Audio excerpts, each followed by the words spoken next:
chapter 3. My son, do not forget my law, but let your heart keep my commands. For length of days and long life and peace they will add to you. Let not mercy and truth forsake you. Bind them around your neck, write them on the tablet of your heart, and so find favor and high esteem in the sight of God and man. Trust in the Lord with all your heart, and lean not on your own understanding. In all your ways acknowledge him, and he shall direct your paths. The word of the Lord.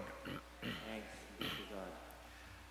Please stand for our responsorial psalm, Psalm 119.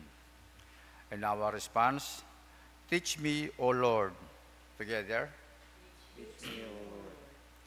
Teach me, O Lord, the way of your statutes, and I shall keep it to the end. Give me understanding, and I shall keep your law. Indeed, I shall observe it with my whole heart. Response, Teach me, O Lord. make me walk in the path of your commandments, for I delight in it. Incline my heart to your testimonies, and not to covetousness. Response, Teach me, O Lord. turn away my eyes from looking at wordless things, and revive me in your way. Establish your word to your servant, who is devoted to fearing you. Response, Teach me, O Lord. turn away my reproach, which I dread, for your judgments are good. Behold, I long for your precepts. Revive me in your righteousness. Response, Teach me, O Lord. glory be to the Father, and to the Son, and to the Holy Spirit. It was in the beginning, now, and ever shall be, world without end. Amen. The second proclamation of the Word of God is in the 2 Timothy, a reading from chapter 3.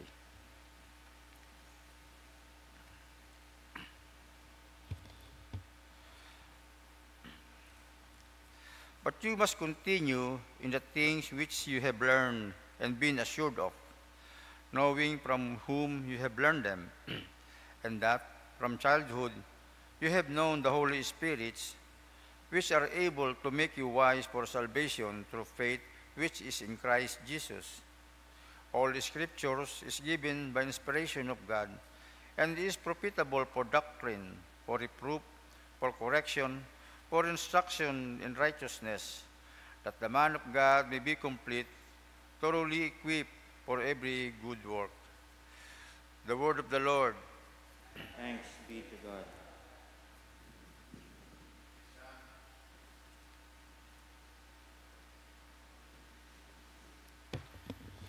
The Lord be with you.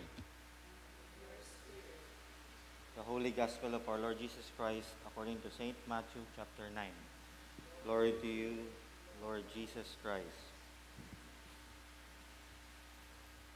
As Jesus passed on from there, he saw a man named Matthew sitting at the tax office. And he said to him, "Follow me." So he arose and followed him. Now it happened, as Jesus sat at the table in the house, that behold, many tax collectors and sinners came and sat down with him and his disciples. And when the Pharisees saw it, they said to his disciples, "Why does your teacher eat with the tax collectors and sinners?" When Jesus heard that, he said to them, "Those who are well have no need of a physician, but those who are sick. But go and learn what this means. I desire mercy and not sacrifice, for I did not come to call the righteous, but sinners to repentance." The Gospel of the Lord. Please be seated.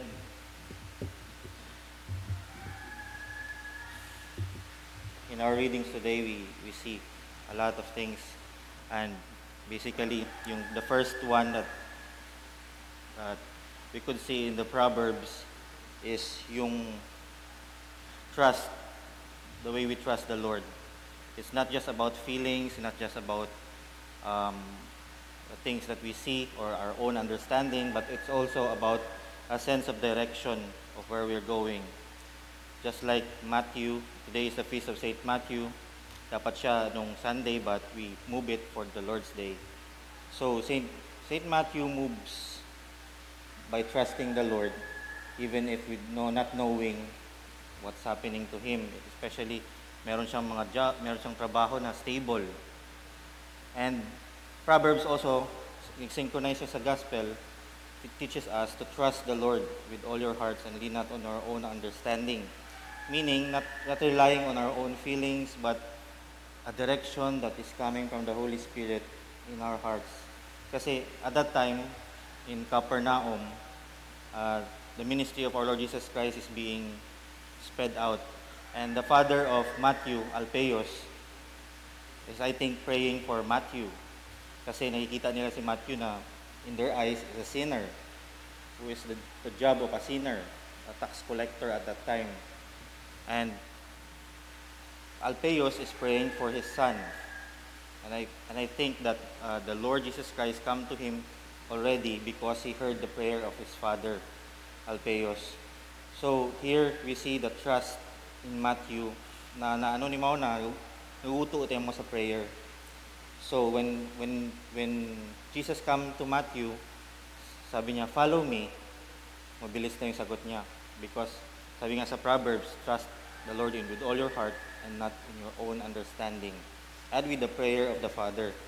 And also, the Psalm reading teaches us today about the way we receive our teachability, the way we receive the teaching of the Lord. Are we focus attention in the discipleship of our Lord Jesus Christ? We repent of the distraction, mga bagay nga naga-bother katon to numb our love for the Lord.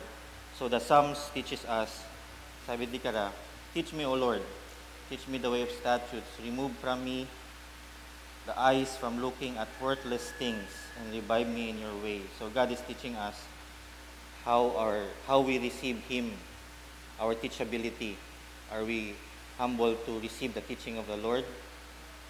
That is our psalm today. And also in the 1 Timothy reading, nakita natin dito, the Word of God is not only true, hindi lang siya truth, but it's also working. It's useful siya.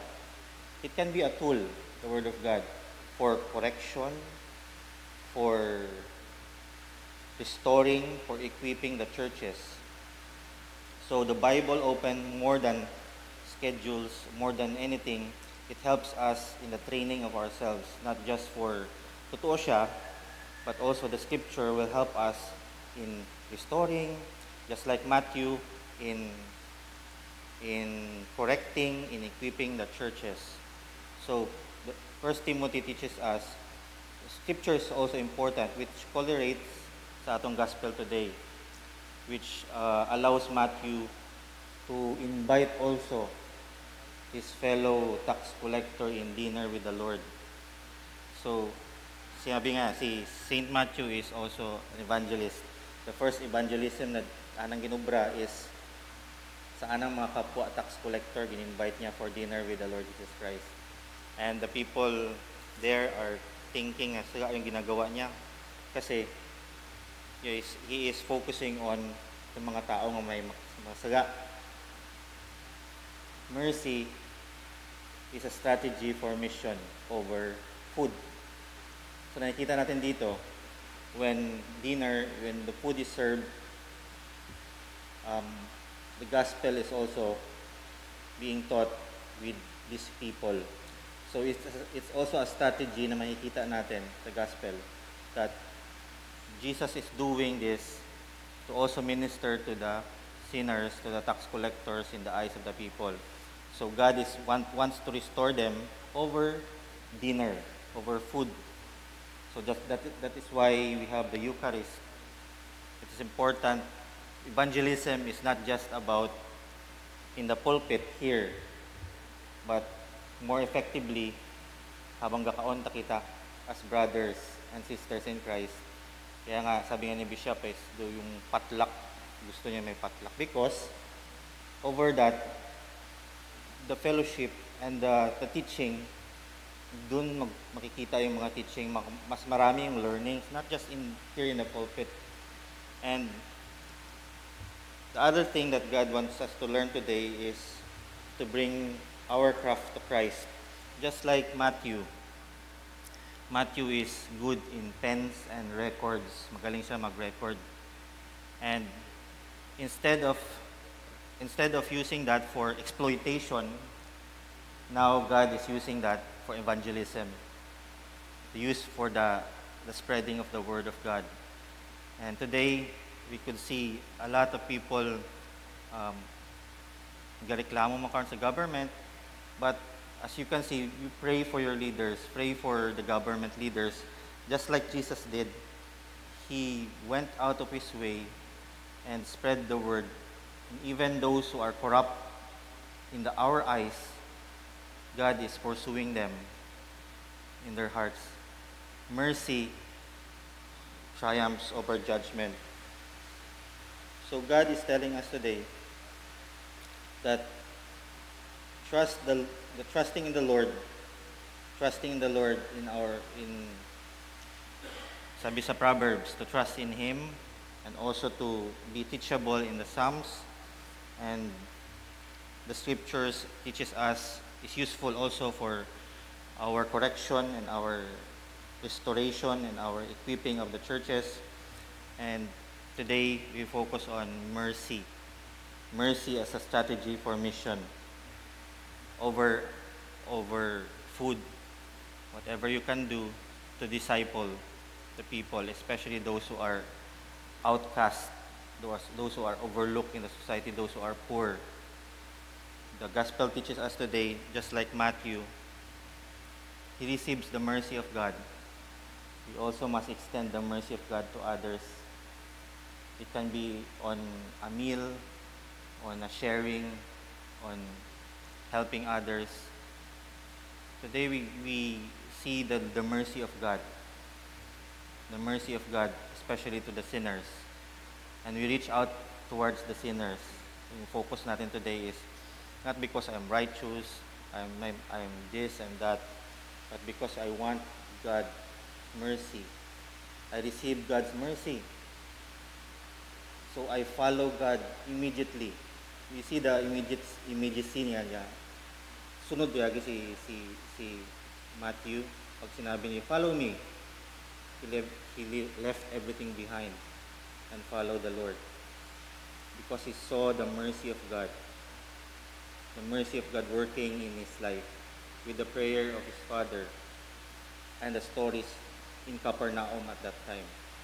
So God wanted us to really see the mercy of God. Though if your perception of the mercy of God is this right now, God wants us to see the bigger picture of the level of mercy that we should learn from Him.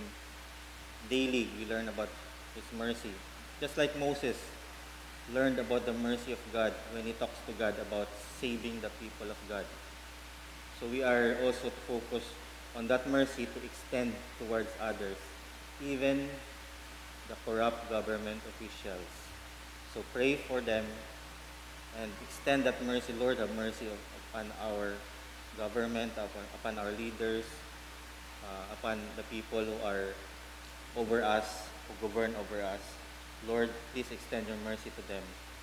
That is the way Jesus sees things, and not pursuing violence towards others. So let us meditate on the mercy of God. Amen. Please stand.